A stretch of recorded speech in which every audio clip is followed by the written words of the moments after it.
Hello students, how are you.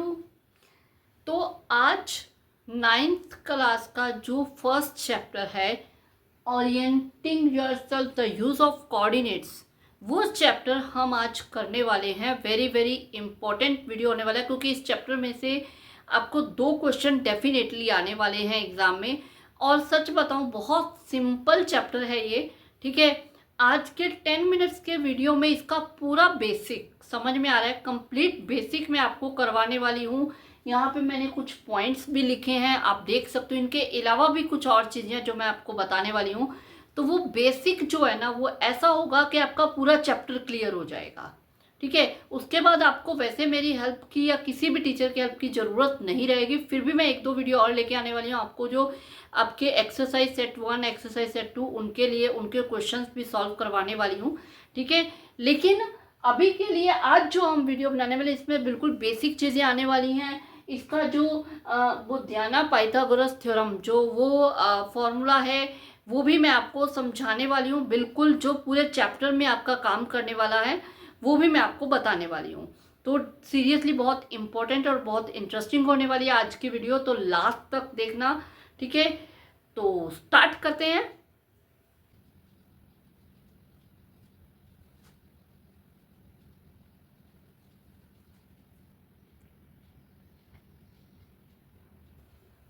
तो Cartesian plane या coordinate plane या एक्स वाई प्लेन, ये तीनों सेम चीज है। क्या है ये समझते हैं। देखो, क्या है कि अपने पहले जो बचपन में नंबर लाइन बनाते थे, एक नंबर लाइन हम लोग ऐसे बनाते थे। इस तरह से एक नंबर लाइन बनती थी जिसके यहाँ पे 0 और 1 टू राइट साइड इस तरह से वैल्यूज और लेफ्ट हैंड साइड वैल्यूज होती थी। ठीक है, ये है एक्स एक्सेस। यहाँ पे अभी हम 2D यानी 2 डायमेंशन प्लेन की बात कर रहे हैं, 3 डायमेंशन नहीं, 2 डायमेंशन प्लेन की बात कर रहे हैं। 2 डायमेंशन प्लेन में 3 डायमेंशन आपके 11th में आएगा। 2 डायमेंशन प्लेन में आपके पास X axis and Y axis, 2 axis आएगी क्योंकि 2 डायमेंशन है। ठीक है, तो जो आपकी नंबर लाइन बनती थी वो है आपकी यहाँ पे एक्स एक्सिस।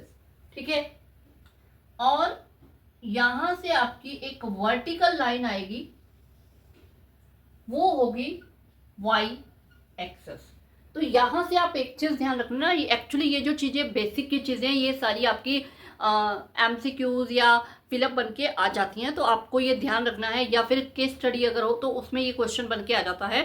देखो, हॉरिजेंटल लाइन, हॉरिजेंटल लाइन समझ में आता है, जैसे हमारी नोटबुक की लाइंस होती है, बिल्कुल लेटी हुई लाइंस। ठीक है, वो होती है हॉरिजेंटल लाइन।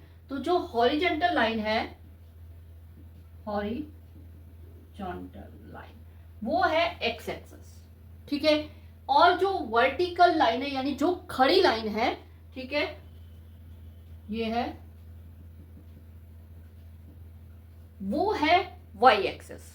बिल्कुल ध्यान रख लेना, हॉरिजेंटल एंड वर्टिकल। अब इसके राइट साइड आप देख रहे हो प्लस की वैल्यूज आ रही है, प्लस की वैल्यूज आ रही है। ठीक है, तो ये है आपका x पॉजिटिव, और लेफ्ट हैंड साइड हम नेगेटिव वैल्यूज ले रहे हैं, तो ये जो है ये आपका है x माइनस। क्लियर हुआ।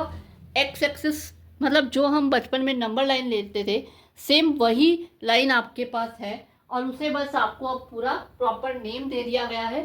ठीक है, इसी तरह y एक्सिस जो अपवर्ड साइड पे है वो पॉजिटिव है, और जो डाउनवर्ड साइड पे है वो नेगेटिव है। इसको आप इस तरह से समझ सकते हो, अगर मान लो हम कोई पानी है, मतलब सी है, मान लो एक समुद्र तल जिसे बोलते हैं, समुद्र तल से ऊपर की तरफ अगर कोई जाएगा तो उसे हम बोलेंगे मतलब 800 फीट ऊपर, तो उसे बोला जाएगा 800 प्लस। और अगर हम समुद्र तल से नीचे मतलब अंदर की बात, डीपनेस की बात करेंगे, तो उसे बोलेंगे 800 माइनस। ठीक है, ये प्लस यानी ऊपर और ये नीचे, तो इस तरह से ध्यान रखना, ऊपर और नीचे का। ठीक है, इस तरह से ये आपका Y axis, X axis, horizontal line, vertical line दोनों हो गया। अब ये एक्स एक्सिस और वाई एक्सिस जहां पे एक दूसरे को कट कर रहे हैं, क्या बोलते हैं हम इसे, इंटरसेक्ट।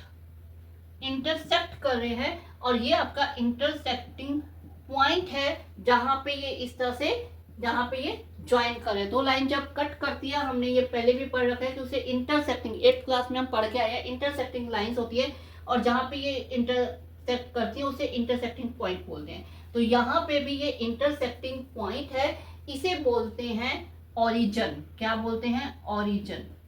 यहाँ पे मैंने लिखा है ओरिजिन, ठीक है। जहाँ पे क्या है, x भी 0 है और y भी 0 है, दोनों 0 हैं, ठीक है। x भी 0 है और y भी 0 है, ठीक है। तो ये आप देख सकते हो, यहाँ से y निकल रहा है, यहाँ पे x एक दूसरे को इंटरसेक्ट कर रहे हैं, वो है ओरिजिन, और दोनों का जो वैल्यू है वो 0 0 है, ठीक है। तो ये आ गया। और इसमें जो आप देख रहे हो ये 4 पार्ट में बट रहे हैं, first, second, third and fourth. ये जो पूरा है इसे हम प्लेन बोल देते हैं, प्लेन। प्लेन ये इसी को कार्टेशियन प्लेन बोला जाता है, इसी को कोऑर्डिनेट्स प्लेन बोला जाता है। कोऑर्डिनेट्स प्लेन क्यों बोला जाता है मैं अभी बताती हूँ, ठीक है। एक्स वाई प्लेन, क्योंकि आप देख सकते हो एक्स और वाई से बना, इसे एक्स वाई प्लेन भी बोलते हैं, सेम तीनों नाम इसी के हैं, ठीक है। कोऑर्डिनेट्स अभी मैं बताती हूँ क्यों इसे कोऑर्डिनेट प्लेन बोला जाता है। बस ये है कि ये जो प्लेन है, ये जो एक्सिस है, वो इसे 4 पार्ट में इस प्लेन को बांटती हैं, 4 इक्वल पार्ट, इनके बीच में यहाँ पे ये 90 डिग्री का एंगल बनता है, और इन पार्ट्स को क्वाड्रेंट बोला जाता है। First quadrant, second quadrant, third quadrant, fourth quadrant. तो इन्हें क्या बोला जाता है? क्वाड्रेंट्स बोला जाता है। 4 क्वाड्रेंट्स में ये डिवाइड करते हैं, 4 पार्ट्स में, ठीक है। तो अब मैंने आपको ये बता दिया y पॉजिटिव है। 2 मिनट, इसे हम यहाँ पे थोड़े से पॉइंट ले लेते हैं, आगे चल के इन पॉइंट्स का क्या वैल्यू वो भी मैं बताने वाली हूँ आपको, ठीक है। ये हमने कुछ पॉइंट्स ले लिए, अब इन पॉइंट से हम इन क्वाड्रेंट्स की वैल्यू बताएंगे। आप देख रहे हो, अगर हम इस क्वाड्रेंट में खड़े हैं, इस क्वाड्रेंट में खड़े, तो इस क्वाड्रेंट में x पॉजिटिव वैल्यू दे रहा है और y भी क्या दे रहा है? पॉजिटिव वैल्यू दे रहा है, क्योंकि नेगेटिव वाली दूसरे क्वाड्रेंट में है। तो यहाँ पे आप क्या लोगे? Plus plus. अब ये प्लस प्लस क्यों लेंगे? देखो, जो वैल्यूज होती है एक्स वाई की, जैसे इसकी 2 है, इसकी 3 है, मान लो मैंने यहाँ पे कोई पॉइंट ले लिया, अब ये पॉइंट x के 4 पे जा रहा है और y के 3 के इक्वल आ रहा है, ठीक है। तो जो x की वैल्यू है वो हम पहले लिखेंगे, इस पॉइंट को जो मैंने a पॉइंट नाम दिया है, और y की वैल्यू हम बाद में लिखेंगे। ये जो पॉइंट है, इसे पॉइंट के अंदर ये जो दोनों वैल्यूज हैं, इन्हें बोला जाता है कोऑर्डिनेट्स। कोऑर्डिनेट्स, ठीक है। ये जो कोऑर्डिनेट्स है, इसमें हमेशा x और y, यानी कि पहले x और बाद में y लिखा जाता है। कहीं आपको अगर वैसे वैल्यू दे दी गई -5 एंड 7, यानी -5 x की वैल्यू और 7 y की वैल्यू है। क्लियर कर, ये पॉइंट्स को प्लॉट कैसे करना है वो भी मैं आज सिखाने वाली हूँ, बिल्कुल लास्ट तक वीडियो देखना, आपको बिल्कुल सब कुछ क्लियर होने वाला है आज के इस वीडियो में, ठीक है। तो इन्हें कोऑर्डिनेट्स बोला जाता है। तो इन कोऑर्डिनेट्स में पहले x की वैल्यू, बाद में y की वैल्यू। x की वैल्यू को एब्सिसा बोला जाता है और इसे ऑर्डिनेट बोला जाता है। अलग से अगर मैं बोल दूं कि a पॉइंट में एब्सिसा क्या है, वो 4 है, और a पॉइंट में ऑर्डिनेट क्या है, वो 3 है, ठीक है। इस पॉइंट में एब्सिसा क्या है, -5 है, और मैं बोलता हूं अगर a पॉइंट के कोऑर्डिनेट्स क्या है, तो वो 4 3 है, एक साथ आएगा। समझ आया? और क्योंकि इसमें हम कोऑर्डिनेट्स प्लॉट करते हैं, अलग अलग पॉइंट्स के कोऑर्डिनेट प्लॉट करते हैं, इसलिए इसे कोऑर्डिनेट प्लेन बोला जाता है। क्लियर हुआ? ठीक है। अब मैंने ये बोला था कि यहाँ पे प्लस प्लस, क्योंकि यहाँ पे x की वैल्यू y की वैल्यू दोनों पॉजिटिव वैल्यू ही आ सकती है इस क्वाड्रेंट में, इसलिए इसे प्लस प्लस बोला जाता है। सेकंड क्वाड्रेंट में आप देख रहे हो x की नेगेटिव और y की पॉजिटिव वैल्यू आती है, यानी कि और इस टाइप का जो भी, अगर आपको जैसे मैंने -5 7 ये आप बिना यहाँ पे प्लॉट किए बता सकते हो ये सेकंड क्वाड्रेंट का है, ठीक है, क्योंकि x नेगेटिव y पॉजिटिव वो सेकंड क्वाड्रेंट में आता है। थर्ड क्वाड्रेंट में हम देखें तो दोनों ही नेगेटिव वाली वैल्यूज हमें मिल रही हैं, यानी कि माइनस माइनस वाली वैल्यूज आएंगी, तो ये आ जाएगा थर्ड क्वाड्रेंट, ठीक है। अभी कुछ पॉइंट्स मैं यहाँ पे लिख दूंगी, तो उससे हम डायरेक्ट पॉइंट देख के बताएंगे कौन से क्वाड्रेंट, बिना प्लॉट किए। बाद में प्लॉट करने भी बताऊंगी, लेकिन बिना प्लॉट के भी हम बता सकते हैं। और आप देख सकते हो x पॉजिटिव है और वाई नेगेटिव है, तो वो आ जाएगा फोर्थ क्वाड्रेंट में। ठीक है, अब मैं मान लो यहाँ पे कुछ पॉइंट ले लूँ,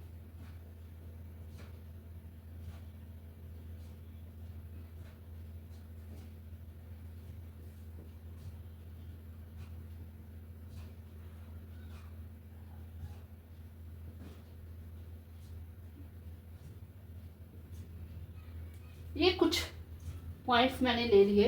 एक और पॉइंट मैं लेना चाहूंगी 0। अब ये मैंने कुछ पॉइंट्स लिए हैं, इन पॉइंट्स को अगर मैं डायरेक्टली बताना चाहूँ बिना प्लॉट के कौन से क्वाड्रेंट में आएंगे, तो बहुत इजीली देखो, एक बार ये फर्स्ट वाला और ये फोर्थ वाला, ये दोनों एक बार छोड़ दो, किस में 0 आ रहा है ये मैं बाद में बताती हूँ। पहले आप देखो, ये दोनों आप देख रहे हो पॉजिटिव हैं, तो ये आएंगे फर्स्ट क्वाड्रेंट में। दोनों नेगेटिव हैं तो ये आएंगे थर्ड क्वाड्रेंट में। ठीक है, ये फर्स्ट में, ये थर्ड में, और फर्स्ट नेगेटिव और सेकंड पॉजिटिव, यानी एक्स नेगेटिव और वाई पॉजिटिव, तो ये आ जाएगा सेकंड क्वाड्रेंट में। ठीक है, ये भी मैंने ऐसा ही ले लिया। ये आ जाएगा आपका, ये भी आपका सेकंड क्वाड्रेंट में आएगा। मैं इसे कुछ इस तरह से लेने वाली थी, तो ये जो है ये आपका आएगा फोर्थ क्वाड्रेंट में। ठीक है, ये आ गई। अब बात आती है इनकी, अगर x की वैल्यू 0 है, ठीक है, इनको मैं जब प्लॉट करने बताऊंगी तब आपको बताऊंगी। पहले हम प्लॉट करना सीख लेते हैं, ये सीखने से पहले हम प्लॉट करना सीखते हैं। देखो प्लॉट करना है, अब 5 7 आपको प्लॉट करना है। आपको दिख रहा है x 5 है पॉजिटिव, तो x 5 है, ये रहा पॉजिटिव। ये मैं थोड़ा सा यहां से, चलो, और y 7 है, तो ये पॉइंट यहां पे आ गया। इन्हें अगर मैं नाम दे दूं B C D और E, ठीक है, तो यहाँ पे ये आ जाएगा B पॉइंट। ठीक है, ये 5 7 समझ में आया मैंने कैसे प्लॉट किया। ठीक है, अब इसी तरह -9 -7 -9 यानी कि -7 -8 -9, ठीक है, -6 -7। ठीक है, अब देखो x का -9, क्योंकि फर्स्ट x का होता है और सेकंड y का होता है। आपको ये लाइंस ड्रॉ करने की जरूरत नहीं है, मैं आपको समझाने के लिए ये लाइंस ड्रॉ कर रही हूँ। लाइंस ड्रॉ नहीं करनी होती है, हमें सीधा देखना होता है कहाँ पे पॉइंट आ रहा है। तो जो आपका C पॉइंट है वो यहाँ पे आ गया है थर्ड क्वाड्रेंट में, प्लॉट कर दिया हमने। इसी तरह अगर D पॉइंट की बात करें, -5 यानी कि x आ गया -5 एंड y है 3 यानी कि y है यहाँ पे 3, तो ये आ जाएगा D पॉइंट। ठीक है, इसी तरह E पॉइंट की बात करें, 2 x है 2 और y है -1 यानी कि ये आ जाएगा आपका E पॉइंट। ठीक है, कर दिए। अब बाकी दोनों पॉइंट देखते हैं, 0 एंड -4। x का 0 कहाँ है, यहाँ मैंने पहले ही बताया था कि यहीं पे दोनों 0 0 वैल्यू है, तो x यहाँ पे 0 है और y है -4 यानी कि यहाँ जाएगा। अब अगर x 0 है तो ये यहाँ आएगा और -4 यानी कि ये आपका आ जाएगा P एंड ये है Q। P पॉइंट आ जाएगा यहाँ पे। Q पॉइंट की बात करें, 2x2 और y0 दोनों का यहाँ पे है, तो ये आ जाएगा आपका Q पॉइंट। अब आप एक चीज नोट करना, P और Q जो है किसी क्वाड्रेंट में नहीं आए हैं, ये आया है प्रॉपर एक्सिस के ऊपर, ये आया है वाई एक्सिस के ऊपर, ये आया है एक्स एक्सिस के ऊपर। इसलिए ये क्या बोला है, देखा, ऑन द एक्सिस। मतलब अगर आपके पास 0 B यानी या A0 यानी कि अगर आपके पास कोऑर्डिनेट में कोई एक वैल्यू 0 आ जाती है, तो वो जो पॉइंट होंगे वो पॉइंट होंगे ऑन एक्सिस पे होंगे। कैसे एक्सिस पे होंगे, अगर आपका x का कोऑर्डिनेट जो है 0 है, एब्सिसा 0 है, तो वो होगा ऑन y एक्सिस। ध्यान रखना, वो y एक्सिस पे होगा। अगर आपका y का कोऑर्डिनेट 0 है तो वो होगा ऑन x एक्सिस। कैसे, आप देख सकते हो, हमने अभी ये x 0 है, तो ये वाला जो P पॉइंट है किस पे आया है, y एक्सिस पे आएगा। ठीक है, इसी तरह जो Q है उसमें आपका y का कोऑर्डिनेट 0 है, ये x एक्सिस के ऊपर आया है, तो ये जो पॉइंट है ये एक्सिस के ऊपर आएंगे। ठीक है, तो अब आपको देखो, हमने पॉइंट प्लॉट करना भी सीख लिया है, हमने जो वैल्यूज़ हैं उन्हें अगर आपको कोऑर्डिनेट्स दे रखे हैं तो कौन से कोऑर्डिनेट में, वो भी सीख लिया है। अब हम आते हैं हमारे लास्ट पार्ट पे, बुद्धियाना पाइथागोरस थ्योरम। तो इसमें देखो एक्चुअली क्या है, इसमें हमें डिस्टेंस फाइंड करना है। देखो मान लो आपका जो घर है वहां से आपकी फ्रेंड का जो घर है वो 7 किलोमीटर है। मान लिया हमने कि आपके घर से आपकी फ्रेंड का घर का जो डिस्टेंस है वो 7 किलोमीटर है। अब आपके घर से आपके स्कूल का जो डिस्टेंस है वो 10 किलोमीटर है। 10 किलोमीटर है। अब अगर मैं कोई पूछ लिया आपसे कि आपके फ्रेंड के घर से आपके स्कूल का डिस्टेंस कितना होगा, आप कहोगे सिंपल, वेरी सिंपल है, ये तो 3 किलोमीटर है। यही बोलोगे 3 किलोमीटर। कैसे फाइंड किया? क्योंकि ये डिस्टेंस ये 10 पे है, ये 7 पे है, तो हमने माइनस करके इनके बीच का डिस्टेंस फाइंड कर लिया। यही तरीका हमें लगाना है जब हमें कोऑर्डिनेट डिस्टेंस फाइंड करना है। कोऑर्डिनेट डिस्टेंस यानी कि दो पॉइंट के कोऑर्डिनेट्स दे रखे हैं और उनका डिस्टेंस हमें फाइंड करना है।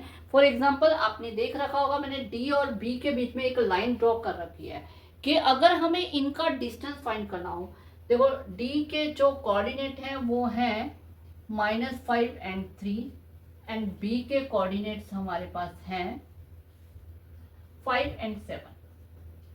अब इनके बीच का अगर हमें डिस्टेंस फाइंड करना है तो कैसे फाइंड करेंगे? आप डायरेक्ट तो नहीं कर सकते, यहाँ तो हमने डायरेक्ट कर लिया, वहाँ हम डायरेक्ट नहीं कर सकते। तो यहाँ पे आपका जो आइडेंटिटी यूज होती है, फॉर्मूला यूज होता है, वो होता है बुद्धियाना पाइथागोरस का। वो आइडेंटिटी है आपके पास √x2 माइनस x1 की square plus y2 minus y1 की स्क्वायर। ठीक है, तो यहाँ पे जो आप अगर डी बी लिख रहे हो तो डी के जो कोऑर्डिनेट्स है वो x1 एंड y1 होंगे और बी के कोऑर्डिनेट x2 एंड y2 होंगे। ओके, क्लियर हुआ? थोड़ा सा तो क्लियर होगा। अब इसके सम हम अपने नेक्स्ट जो वीडियो है उसमें मैं कुछ ऐसे सम करवाने वाले हैं जिससे आपको और क्लियर हो जाएगा। यहाँ पे मैंने आपको बेसिक मतलब क्या फॉर्मूला है, क्या आइडेंटिटी है, वो आपको बता दी है कोऑर्डिनेट्स के अकॉर्डिंग। क्योंकि अभी ये वीडियो काफ़ी लंबा हो जाएगा तो वो हम नेक्स्ट अपने वीडियो में करने वाले हैं। इसके कुछ सम तो आपके एक्सरसाइज के भी कुछ सम करेंगे, मेन कुछ सम, और हम ये आइडेंटिटी से रिलेटेड सम भी हम करने वाले हैं। ठीक है, तो मिलते हैं नेक्स्ट वीडियो में। ओके।